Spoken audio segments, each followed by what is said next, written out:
할렐루야. 그래서 오늘 제목은 하나님을 찾는 삶, 함께 은혜를 나누려고 합니다. 말씀을 함께 볼까요? 역대상 28장 9절입니다. 역대상 28장 9절 찾으신 분은 함께 봉독할까요? 내 아들 솔로몬아, 너는 내 아버지의 하나님을 알고 온전한 마음과 기쁜 뜻으로 섬길지어다.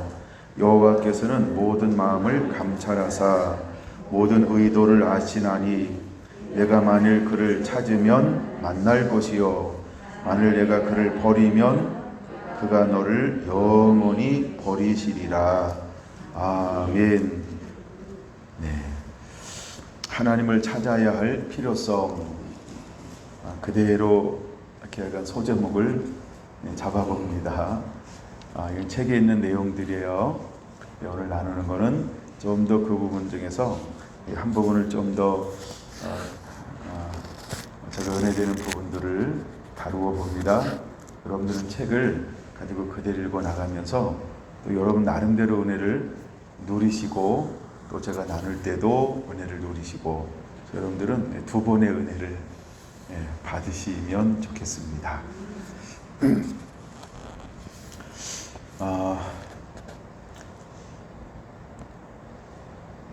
하나님께서 사람을 만드시고 하나님이 하셨던 것 중에 하나가 뭐냐 하면 창세기에 보면 하나님이 에덴 동산에 있는 아담을 찾아오셨다 이렇게 말씀하고 있어요. 그래서 아담이 에덴 동산에 있을 때 하나님이 찾아오셔요. 이 말은 어떤 의미가 있냐 하면 너희도 하나님을 찾는 자가 되라 이런 의미가 있죠. 그래서 하나님과 얼마나 오래도록 아담이 하나님과 교제하며 친밀한 삶을 누렸는지 몰라요. 정말 성경의 주제 중에 가장 중요한 것 중에 하나가 뭐냐 하면 하나님을 알아가는 거예요. 하나님을 아는 것은 어떻게 해서 알 수 있냐 하면 그분과의 만남을 통해서 그분을 더 깊이 알아가는 거예요. 그래서 하나님은 아담을 찾아와 주었고 아담은 하나님과 교제했고 아담이 하나님과 교제하면 교제할수록 아담은 하나님을 더 폭넓게 알아가기 시작을 했어요. 그래서 요한복음 17장 3절에 말하는 것처럼 하나님을 아는 것이 곧 생명이다. 예수님을 아는 것이 곧 생명이다. 영생이다. 이렇게 우리에게 말씀을 해주고 있는 거예요. 요한일서 1장에 말하고 있는 것처럼 하나님께서 우리를 부르신 이유 중에 하나가 뭐냐 하면 너희가 나와 함께 서로 사귐이 있게 하려 함이니라. 하나님은 우리와 사귀기를 원하세요. 사귄다 이 말은 교제한다 이 말인데 우리가 어떻게 교제하냐 하면 더 가까이 더 친밀하게 하나님과 깊은 관계를 맺기를 하나님은 원하시고 있다라고 하는 것입니다. 그래서 우리가 알면 알수록 굉장히 할 얘기가 많아지죠. 가끔 만나면 오히려 얘기가 가끔 만나니까 막 더 많을 거 할 것처럼 머리로는 생각이 드는데 진짜 만나면 호구조사하고 끝. 그리고 끝나요. 근데 매일 만나잖아요. 어쩌면 그렇게 할 얘기가 많은지요. 우리 그런 거 있잖아요. 왜 4시간 떠들었는데 또 집에 가서 전화해서 또 3시간 더 떠들고 그래도 좀 이따 또 봐요 이러잖아요. 그래도 할 얘기가 얼마나 무궁무진한지 막 이렇게 창조의 능력을 가진 것처럼 그렇게 할 얘기가 많아요. 이처럼 하나님도 우리와 어떤 관계를 맺기를 원하냐 하면 이게 친밀한 관계인데 하나님을 아는 단계인데 하나님은 알면 알수록 그렇게 할 말이 많은 거예요. 우리도 그런 이 하나님과의 관계가 이루어지게 되기를 원합니다. 오늘 본문의 말씀에 보니까 내 아들 솔로몬아 이렇게 말하고 있어요. 그럼 누가 하는 이야기일까요? 아버지가 아들에게 권면하고 있는 내용 중에 한 부분이라고 하는 거예요. 자, 22장을 한번 보겠습니다. 역대상 22장인데요. 다윗에게는 한 마음이 일어났어요. 그 마음이 얼마나 뜨겁고 간절했는지 그 마음의 거룩한 소원을 품게 되었던 거예요. 그래서 그가 어떤 마음을 가졌냐 하면 이제 하나님의 이름을 위하여서 하나님이 머물 수 있는 발판, 하나님의 전을 건축하고 싶은 너무나 열망의 마음이 그 안에 일어났던 거예요. 하나님은 다윗의 마음을 받으셨어요. 그리고 나서 하나님은 다윗에게 뭐라고 말씀을 하고 있냐면 8절에 이렇게 말합니다. 너는 피를 심히 많이 흘렸고 크게 전쟁하였느니라. 내가 내 앞에서 땅에 피를 많이 흘렸은즉 내 이름을 위하여 성전을 건축하지 못하리라. 이렇게 하나님께서 다윗의 마음은 하나님이 받으셨어요.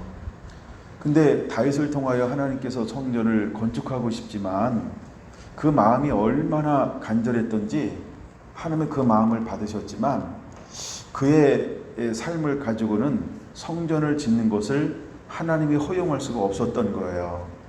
그 이유는 무엇이냐 하면 그의 삶 가운데 주셨던 사명은 이제 잃어버렸던 하나님께서 일찍이 오랜 세월 동안에 수백 년 전에 예언했던 아브라함에게 예언했던 그 땅을 차지하는 사명을 다윗이 감당하게 하셨던 거예요. 그래서 여호수아 시대 때 감당하지 못했던 것을 하나님은 수백 년이 지나고 난 그 다음에 다윗을 통하여서 그 사명을 이루게 하셨던 거예요. 그래서 다윗은 어떤 사람보다도 손에 너무나 많은 피를 묻힐 수밖에 없었다라고 하는 거죠. 근데 그 어떤 하나님의 사명을 감당하면서 흘렸던 그 피의 손을 가지고 하나님은 하나님의 이름을 두려고 하는 그 성전을 짓는 것을 허용할 수가 없었다라고 하는 거예요. 그래서 성전은 하나님의 거룩함이 임하는 곳이에요. 그래서 하나님의 온전함이 임해야 된다는 말이에요. 근데 피를 손에 묻혔다라고 하는 것은 하나님이 이렇게 말하잖아요. 피에 생명이 있느니라. 이것이 옳은 의미의 피를 흘렸음에도 불구하고 하나님은 옳은 피를 흘렸음에도 불구하고 하나님의 전을 짓는 곳에서는 그 손으로 집을 짓는 것을 하나님은 받으실 수가 없다라고 하는 걸 하나님은 아시는 거예요. 그래서 여러분 우리가 때로는 우리가 부르심대로 때로는 은사대로 우리가 하나님의 뜻대로 쓰임받는 것은 최고의 영광이라고 하는 거예요. 우리가 지체가 서로 다르고 서로 모양이 다르고 그 다음에 손과 발의 역할이 다른 것처럼 그 다음에 눈과 귀의 역할이 다른 것처럼 입과 위장의 역할이 다른 것처럼 그런 것처럼 우리는 각자 부르심의 역할 가운데 온전히 순종했을 때 최고의 영광을 얻을 수 있는 거예요. 그게 가장 아름다운 것이지요. 그래서 하나님은 다윗의 소원과 마음을 받으시고 그에게 여러 아들이 있었는데 이제 밧세바를 통하여 태어난 둘째 아들이었던 솔로몬을 하나님께서 마음에 두셨고 솔로몬을 통하여서 하나님은 다윗이 품었던 그 사명을 감당할 수 있도록 하나님께서 솔로몬을 택하였다 이렇게 하나님의 말씀은 말하고 있다라고 하는 거예요. 자, 그래서 22장 9절에 이렇게 말합니다. 보라, 한 아들이 내게서 자라니 그는 온순한 사람이라 내가 그로 주변 모든 대적에게 평온을 얻게 하리라. 그의 이름을 솔로몬이라 하리니 이는 내가 그의 생전에 평안과 안일함을 이스라엘에게 줄 것임이니라. 그가 내 이름을 위하여 성전을 건축할지라.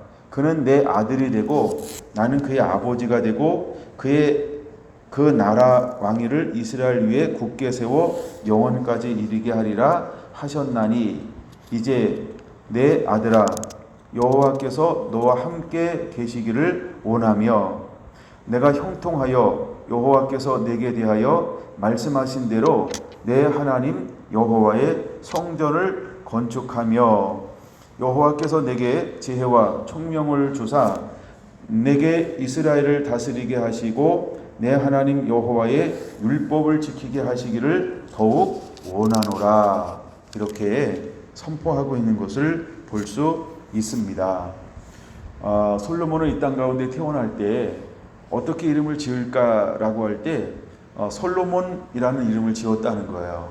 근데 솔로몬이라는 이름의 뜻은 어떤 뜻을 가지고 있냐 하면 여기 어떤 사람이라고 말하고 있죠? 온순한 사람. 이게 너무 추우면 저 꺼도 돼요? 예. 지금 다 떨고 있어가지고. 예. 예. 온순한 사람 이렇게 말씀을 하고 있어요. 예. 온순한 사람이라고 하는 그 안에는 그냥 이런 뜻을 가지고 있는 거예요. 그는 솔로몬, 그 다음에 평강, 그 다음에 평안, 예, 그 다음에 평화, 이런 넓은 의미의 이름들을 다 가지고 있어요. 온순한 사람이다라는 그 안에 솔로몬이라고 하는 평강이라는 이름도 있고 평안이라는 이름도 있고 평화라는 이름의 뜻도 가지고 있다라고 하는 거예요. 그래서 하나님께서는 다윗과 밧세바를 통하여 태어난 둘째 아들이었던 그 솔로몬을 통하여서 하나님은 그에게 평화를 주고 그다음에 안일함을 이스라엘 가운데 축복으로 베풀어 주면서 그를 통하여 하나님의 거룩한 이름을 위하여 성전을 건축하는 사명을 그에게 하나님이 허락하여 주었다라고 하는 것입니다. 근데 5절에 보면 이런 말씀이 있어요. 다윗이 이르되 내 아들 솔로몬은 어리고 미숙하고 여호와를 위하여 건축할 성전은 극히 웅장하여 만국의 명성과 영광이 있게 하여야 할지라. 그러므로 내가 이제 그것을 위하여 준비하리라 하고 다윗이 죽기 전에 많이 준비하였더라. 할렐루야. 그래서 아버지 다윗은 솔로몬이 어리기 때문에 아버지가 있을 때 성전을 짓는 것에 대해서 얼마나 많이 준비해 놓았는지 몰라요.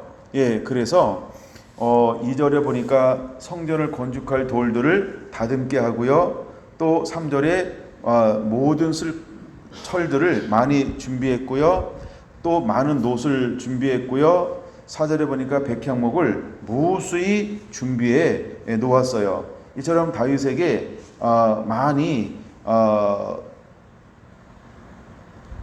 많은 것들을 준비해 놓는 그런 열정적인 삶을 사는 것을 볼 수 있습니다. 자, 다시 28절로 한번 넘어올게요. 28장으로 넘어올게요. 근데 28장에 보면 이제 아버지 다윗에게 있었던 그 마음이 아들 솔로몬에게로 옮겨갔어요. 근데 솔로몬이 해야 할 것 중에 하나가 무엇이냐 하면 다시 한번 9절에 보면 이렇게 말씀하고 있다는 것이지요. 여호와께서는 모든 마음을 감찰하사 모든 의도를 아시나니 내가 만일 그를 찾으면 만날 것이요. 이렇게 말하고 있어요. 내가라고 하는 걸 누구를 말하는 걸까요? 아버지가 아들에게 말하는 거니까 솔로몬을 말하는 것이죠. 그럼 다윗의 삶의 특징이 무엇이냐 하면 다윗은 하나님을 찾고 또 찾는 자였다는 거예요. 이제 아들에게도 어떤 삶을 살기를 원하는 거예요? 너는 범사의 하나님을 경외하는 삶을 살아라. 하나님을 첫 자리에 놓는 삶을 살아라. 하나님을 의지하는 삶을 살아라. 하나님을 찾는 삶을 살아라. 이것을 아버지가 마치 유언처럼 남겨주고 있는 것을 볼 수 있는 것입니다. 다시 한번 28장에서 그 다윗은 모든 사람들을 불러놓고 이 성전 건축이 어떻게 이루어져야 할 것인가에 대해서 다시 말씀을 선포하고 있는 것을 볼 수 있습니다. 2절에 보니까 이렇게 말씀하고 있어요. 나의 형제들, 나의 백성들아, 내 말을 들으라. 나는 여호와의 언약궤 곧 우리 하나님의 발판을 봉안할 성전을 건축할 마음이 있어서 건축할 재료를 준비하였으나 하나님이 내게 이르시되 너는 전쟁을 많이 한 사람이라 피를 많이 흘렸으니 내 이름을 위하여 성전을 건축하지 못하리라 하셨느니라. 그러나 이스라엘 하나님 여호와께서 전에 나를 내 부친의 온 집에서 택하여 영원히 이스라엘 왕이 되게 하셨나니 곧 하나님이 유다 지파를 택하사 모리를 삼으시고 유다의 가문에서 내 부친의 집을 택하시고 내 부친의 아들들 중에서 나를 기뻐하사 온 이스라엘의 왕을 삼으셨느니라. 여호와께서 내게 여러 아들들을 주시고 그 모든 이들 중에서 내 아들 솔로몬을 택하사 여호와의 나라 왕위에 앉혀 이스라엘을 다스리게 하려 하실세.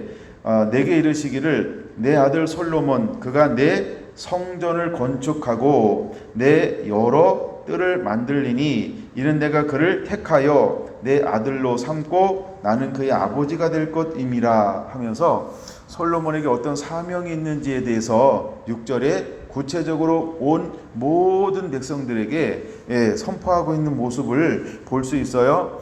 여기서 보면 솔로몬의 사명이 하나인데 두 가지로 나눠서 설명하고 있죠. 첫째는 내 성전을 건축할 것이다. 또 내 여러 뜰을 만들게 될 것이다.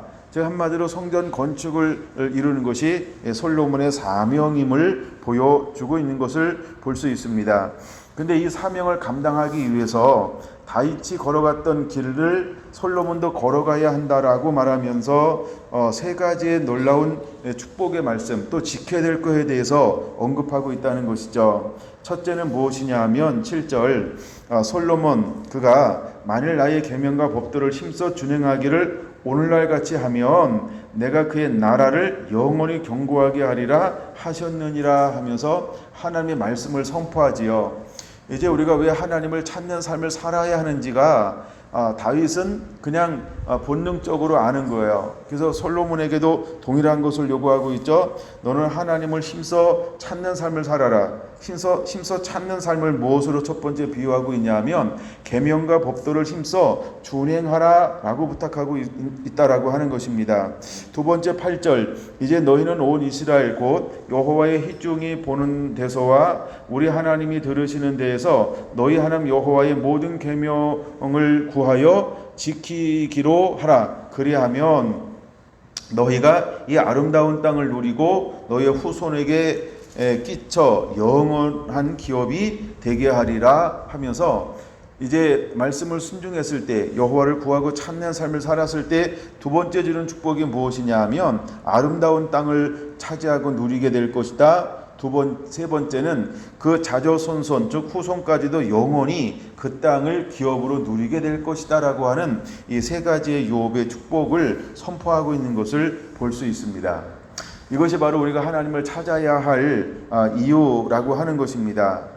그러면서 솔로몬에게 멋있는 말인데 굉장히 두려운 말인데 어쩌면 단순한 것 같은데 굉장히 중요한 것을 말하고 있는 게 바로 9절입니다. 내 아들 솔로몬아 너는 내 아버지의 하나님을 알고 온전한 마음과 기쁜 뜻으로 섬길지어다 이렇게 말하고 있어요. 먼저 하나님을 아는 자가 되기를 원하고 있는 것을 볼 수 있어요.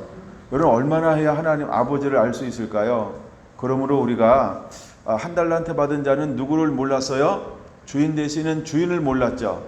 그럼 우리가 사명을 받고 이제 부름받아 나서기 위해서 우리가 가장 중요한 것 중에 하나가 뭐냐 하면 하나님이 어떤 분인지를 아는 거예요.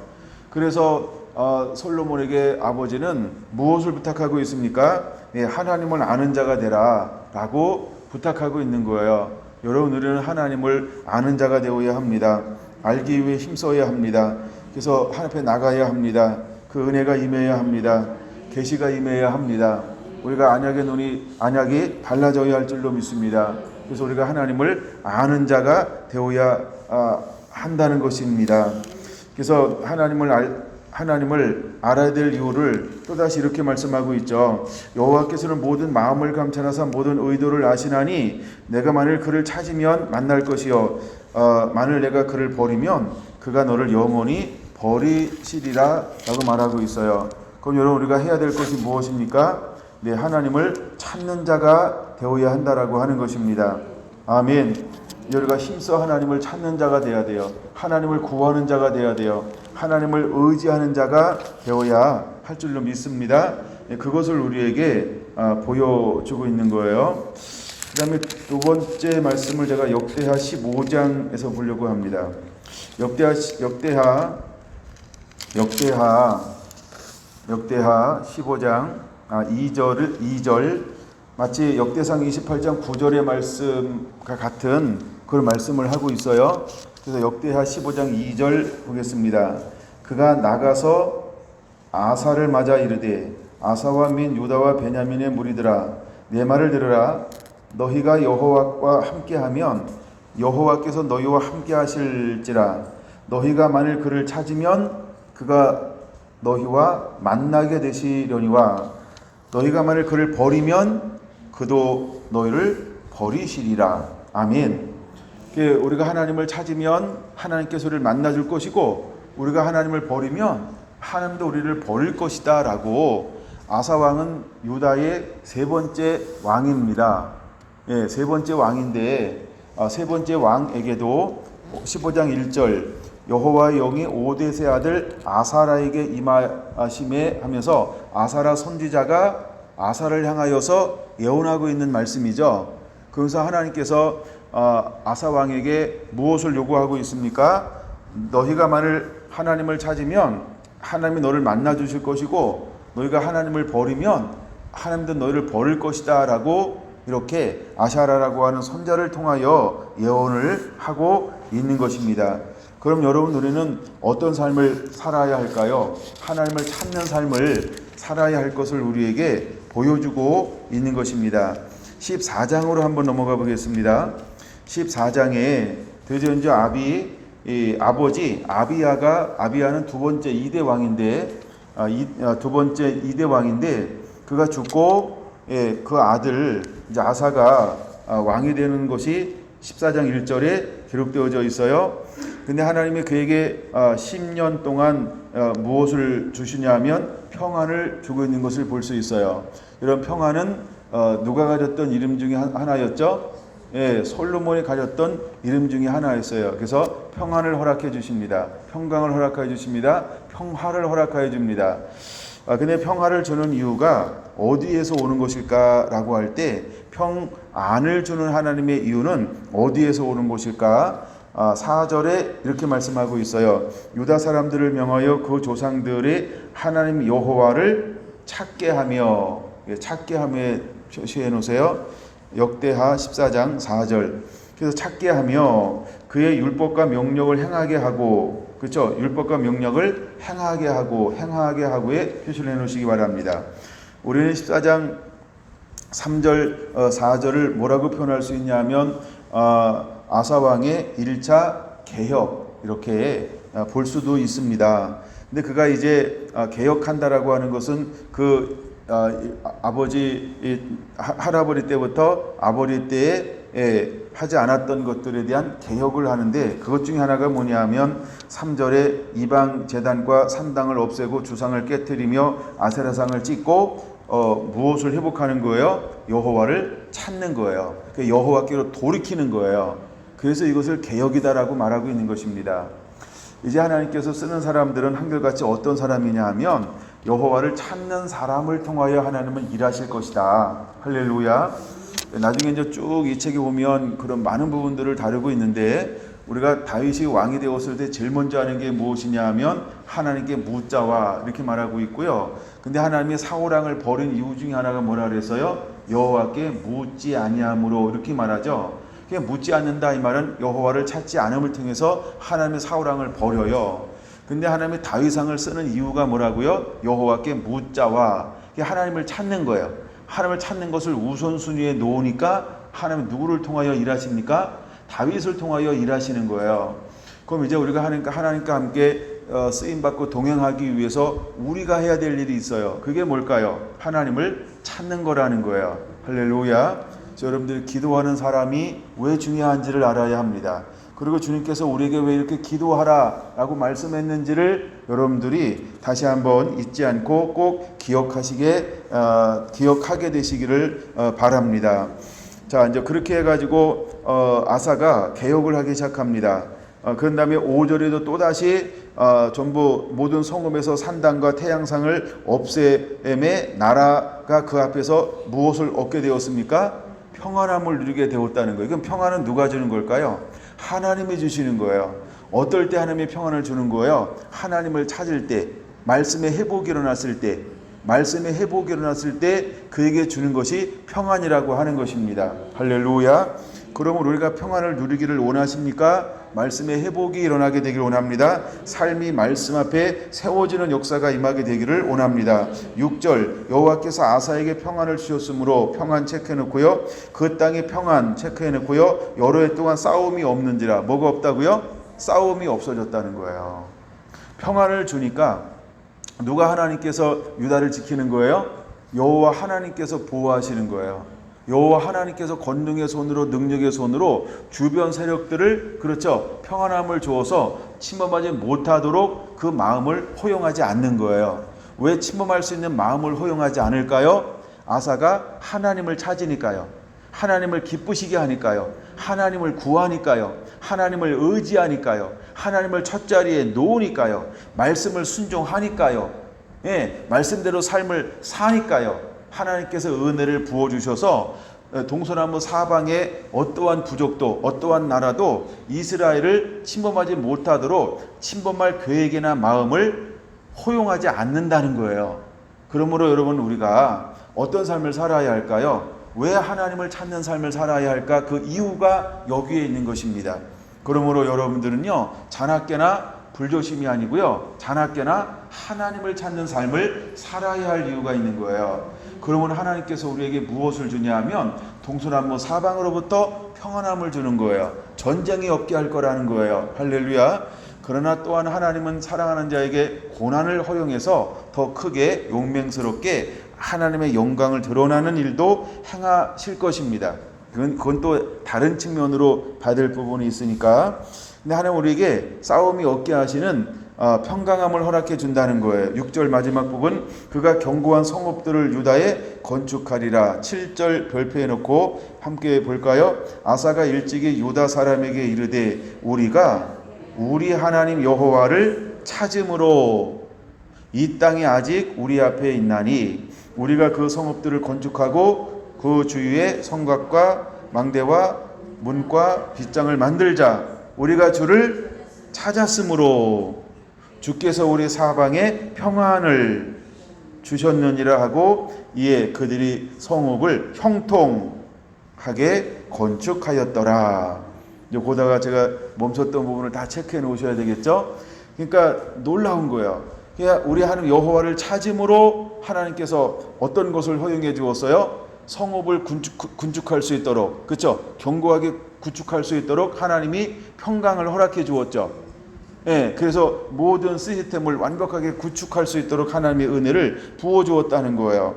근데 그런 은혜를 부어줬던 은혜가 뭐예요? 주를 찾음으로 주께서 우리 사방에 평안을 주셨기 때문에 그들이 형통함을 통하여서 성읍을 온전히 건축할 수 있게 되었다는 거예요. 할렐루야. 여러분 마지막 때 주님께서 오시기 전에 이제 우리에게 마지막 전쟁이 일어날 것인데 그 전쟁을 싸우기 전에 하나님께서 우리에게 뭘 허락해 주시는지 아세요? 우리가 준비할 수 있는 전신갑주를 취해서 갖출 수 있는 그런 평안의 시대를 허락할 거예요. 그런 그 평안의 시대에 우리는 무엇을 해야 할까요? 마지막 전쟁을 위해서 예비하고 준비하면서 예수 그리스도를 온전히 옷 입는 그런 시즌을 보내야 하는 거예요. 여러분 이것은 굉장한 비밀이 숨어져 있는 말씀 중에 하나입니다. 그래서 14장 7절에는 별표를 꼭 해놔야 된다는 거예요. 이거는 많은 부분에서 영적인 원리로 적용되어지는 부분이기 때문에 그런 것입니다. 제가 처음에 은혜 받았을 때 하나님께서 보여줬던 환상 중에 하나가 이 말씀에 그대로 보여주고 있는 거예요. 그래서 우리가 마지막에 전쟁이 일어날 거예요. 이제 하나님께서 잃어버린 영혼들을 수없이 찾을 거예요. 그 마지막 영적 전쟁하기 전에 하나님은 우리에게 무엇을 하라고 말하고 있냐 하면 너는 이제는 준비하라는 거예요. 훈련하라고 하는 거예요. 그것을 예비하라고 하는 거예요. 그래서 우리가 이제 준비가 다 되면 어떤 시즌이 올 것이냐 하면 하나님께서 우리에게 출정 명령을 내려요. 그러면 이제 준비됐어요. 훈련 되어졌어요. 그리고 모든 걸 겸비했어요. 그리고 명령이 떨어지면 그대로 나가서 일사불란하게 움직이게 될 거예요. 할렐루야. 그러므로 여러분, 우리가 평안을 주는 것은 뭐하는 시즌이다? 준비하라고 하는 시즌이라는 거예요. 우리가 여기서 충분히 훈련되어져야 하고 연습되어져야 하고 준비되어져야 합니다. 그러면 하나님이 때가 되면 우리를 강한 용사로 들어쓰고 사용하게 될 거라고 하는 것입니다. 자, 이제 이런 일들이 딱 일어났을 때 실제로 어떤 일들이 벌어지냐 하면 8절에 전쟁이 일어나죠. 실제로 전쟁이 일어나죠. 그래서 아사의 군대는 유다 중에서 큰 방패와 창을 잡는 자가 30만이고 베냐민 중에서는 작은 방패를 잡으며 활을 당기는 자가 28만 명이라. 그들은 다 큰 용사라. 다 이제 준비가 되었어요. 그렇죠? 그래서 58만 명이 준비가 되었어요. 근데 몇 만이 쳐들어오나요? 구수 사람이 쳐들어오는데요. 군사만 100만이에요. 그리고 병거를 300대나 거느리고 쳐들어왔어요. 자, 이제 아사가 마주 나가서 그 골짜기에서 전열을 갖추고 아사가 하는 일이 어떤 걸 하는지 잘 봐야 됩니다. 우리의 전략과 우리의 싸움은 어떻게 싸워야 하는지를 보여주는 거예요. 11절 굉장히 중요하죠. 거기도 한번 거기도 별표 한번 해세요. 11절 아사가 그의 하나님 여호와께 부르짖어 이렇게 말하고 있어요. 그럼 부르짖는다 이건 뭐예요? 그럼 여호와를 찾는 거죠. 자신의 방법으로 하는 것이 아니고 하나님을 전적으로 의지하는 거죠. 그 의지하는 것을 뭘로 표현하고 있는 거예요? 여호와께 부르짖어라고 표현하는 거예요. 또 어떻게 부르짖는가? 기도의 내용을 보면 굉장히 재밌어요. 한번 볼까요? 여호와여, 힘이 강한 자와 약한 자 사이에서는 주밖에 도와줄 이가 없사오니 우리 하나님 여호와여, 우리를 도우소서. 우리가 주를 의지하오며 주의 이름을 의탁하옵고 이 많은 무리를 치러 왔나이다. 여호와여, 주는 우리의 하나님이시오니 원하건대 사람들이 주를 이기지 못하게 하옵소서. 아멘. 이렇게 이제 기도했단 말이에요. 그렇죠?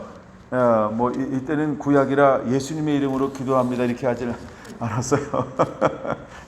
약간 이렇게 하나님 앞에 이제 기도했어요. 그랬더니 하나님께서 12절에 보니까 이렇게 시작해요. 여호와께서. 이 말은 뭐냐면 하나님의 기도를 응답하셨다 이 말이죠. 여호와께서 치시니 그게 응답이라는 거예요. 그러니까 11절이 굉장히 중요하죠. 11절에 아사왕이 했던 게 뭐예요? 여호와를 찾는 거예요. 여호와를 구하는 거예요. 여호와를 의지하는 거예요. 그의 이름을 높이는 거예요. 그의 도우심을 구하는 거예요. 그의 이름에 나를 위탁하는 거예요. 내가 하려고 하지 아니하고 하나님께 모든 것을 올려놓았다는 거예요. 아사는 하나님을 찾는 자가 되었어요. 그랬더니 하나님은 어떤 걸 좋아하세요? 하나님을 찾는 사람을 좋아해요. 하나님을 구하는 사람을 좋아하는 거예요. 하나님을 의지하는 사람을 좋아하는 거예요. 하나님의 이름을 앞자리에 놓는 사람을 좋아하는 거예요. 그랬더니 하나님께서 그 전쟁에서 어떻게 하시냐면 승리하게 하시는 것을 볼 수 있어요. 할렐루야. 이것이 바로 우리가 하나님을 찾아야 할 이유라고 하는 것입니다. 자, 15장에 보면 또 아사가 어떻게 하는가를 보세요. 2절에 보니까 아까 너희가 만일 그를 찾으면 찾았죠. 찾으면에 체크해 놓으시고요. 4절 봅니다. 그들이 그 환난 때 이스라엘 하나님 여호와께로 돌아가서 찾음에를 체크해 놓으시고요. 그가 그들과 만나게 되셨다라고 말합니다. 7절 그런즉 너희는 강하게 하라. 너희 손이 약하지 않게 하라. 너희 행위에는 상급이 있음이라 하니라. 원래 그들은 강하지 않고 연약한데 하나님을 찾고 또 하나님을 의지하는 거예요. 그래서 8절에 어떻게 했냐 하면 8절은 이제 15장 1절 하나님의 영이 오데스의 아들 아사에게 임하여서 어떻게 하라라고 예언의 말씀이 선포된 거죠. 그랬더니 8절은 뭐냐 하면 순종이죠. 근데 순종인데 이것을 2차 개혁 이렇게 적어 놓으세요. 이제 순종해서 2차 개혁을 하는데 8절만 먼저 볼게요. 아사가 이 말 곧 선지자 오뎃의 예언을 듣고 표시해 놓으세요. 마음을 강하게 하여. 강하게 하라라고 할 때 뭘 강하게 하는 거예요? 뭘 강하게 하는 거예요? 마음이요. 여러분 심약합니까? 한 번도 안 해봤습니까? 두렵고 떨립니까? 조마조마합니까? 그냥 한번 마음 먹고요. 한번 그냥 눈을 감던 하여간 막 한번 외쳐보시기 바랍니다. 예, 그게 예언이라는 거예요. 이해가 되죠? 난 한 번도 해본 적이 없는데 그냥 이렇게 한번 마음을 강하게 한다는 거예요. 중요한 건 마음을 강하게 하고 하나님의 말씀을 찾아서 외치는 거예요. 그럴 때 내가 하는 것이 아니고 그 외침을 통해서 하나님이 일하시게 될 거라는 거예요. 이것이 하나님을 찾는 사람들을 통해서 하나님이 하실 거라는 거예요. 그러므로 우리가 해야 되는 건 뭐냐 하면 하나님의 말씀을 들으면 그냥 순종하는 거예요. 예, 그 정도 보고 아마 여러분들 문맥으로 좀 더 계속해서 보아 나오시기 바라고요. 12절 또 마음을 다하고 목숨을 다하여 조상들의 하나님 여호와를 찾기로에 표시해 놓고요. 예, 찾기로 언약하고 이스라엘 하나님 여호와를 찾지 아니하는 자는 다 죽여버리라 이렇게 말하고 있어요. 와우, 여러분 이제 여호와 하나님 찾지 않으면 죽었다. 예, 그러므로 여호와를 찾는 자의 삶을 살게 되시기를 바랍니다. 아멘. 그 다음에 15절 온 유다가 이 맹세를 기뻐한지라 무리가 마음을 다하여 맹세하고 뜻을 다하여 여호와를 찾음으로 할렐루야. 예, 근데 여호와를 찾는데 어떻게 찾는다고요? 마음을 다하고 맹세하고 뜻을 다하여 여호와를 찾기 시작했어요. 한 마음이 된 거죠. 우리가 하나님을 사랑할 때 어떻게 사랑하는지에 대한 말씀을 하고 있는데 이와 같이 사랑하라고 말하고 있죠. 그러므로 여러분 이들은요 여호와를 찾는다 이 말이 다른 말로 무슨 말이에요? 그들은 여호와를 사랑하는 자가 되었다는 거예요. 이스라엘 전체가 하나님을 사랑하는 자가 되었다라고 하는 거예요. 할렐루야. 여러분 안에 하나님을 향한 사랑의 마음이 회복되어지게 되기를 원합니다. 아멘. 그랬더니 어떻게 하십니까? 여호와께서도 그들을 만나주시고 그들의 사방에 평안을 주셨더라. 할렐루야. 여러분 우리도 하나님을 사랑함으로 하나님을 찾으면 하나님께서 우리의 인생 사방 가운데 무엇을 주실까요? 네, 평안함을 주시게 될 걸 믿으시기 바랍니다. 할렐루야. 예, 그래서 이제 16절 다시 한번 개혁이 일어나죠. 17절 개혁이 일어나죠. 17절 아사의 마음이 일평생 동안 온전하였더라. 17절 아사의 마음이 일평생 동안 온전하였더라. 아사가 온전한 마음을 품었을 때 하나님께서 그에게 어떤 마음을 주었을까요? 19절 이때부터 아사 왕 제35년까지 다시는 전쟁이 없으니라. 전쟁이 없다는 것은 뭘 줬다는 거예요? 하나님이 평안함을 주었다 이 말이에요. 아사 왕이 41년 동안 통치하는데 그게 하나님께서 무엇을 주시냐면 평안함을 주었어요. 그럼 그 인생 가운데 평안함이 온 이유가 어디에 있는 걸까요? 말씀에 대한 순종이었어요. 그 다음에 하나님을 찾는 거였어요. 할렐루야. 이처럼 우리가 이제 어떤 삶을 살아야 할까? 하나님을 찾아야 할 필요성에 대해서 여러분들이 더 깊이 구체적으로 깨닫게 되시기를 바랍니다. 이 책에서는 1장에서는 4가지를 다루고 있죠. 첫째, 하나님을 알기 위해 즉 친밀한 교제를 위해서 하나님을 찾아야 될 필요성이 있다라고 나누고 있고요. 두 번째는요, 하나님과 동행하기 위해서 하나님을 찾아야 할 필요성이 있다 이렇게 나누고요. 세 번째는 하나님께로 돌아가기 위해서 이건 회개를 말하는 건데 그래서 하나님을 찾을 필요성이 있다 이렇게 말하고 있고요. 네 번째는요, 믿음을 위해서 하나님을 찾아야 할 필요가 있다 이렇게 말하고 있어요. 그래서 히브리서 11장 6절의 말씀을 인용하죠. 하나님께로 돌아가기 위해서 우리가 하나님을 또 믿음을 위해서 하나님을 찾아야 한다라고 말합니다. 여러분 찾아야 할 이유를 여러분들 삶 가운데 또 마음 가운데 분명히 새기면서 이제 우리가 어떻게 하나님 앞에 나아가 하나님의 얼굴을 구하며 하나님을 찾는 자가 되어야 할 것인가에 대해서 또 이것을 책을 읽으면서 또 말씀을 나눌 때 도전을 받고 은혜를 입는 여러분들 되시기를 예수님의 이름으로 부탁을 드립니다. 할렐루야. 예, 기도하겠습니다.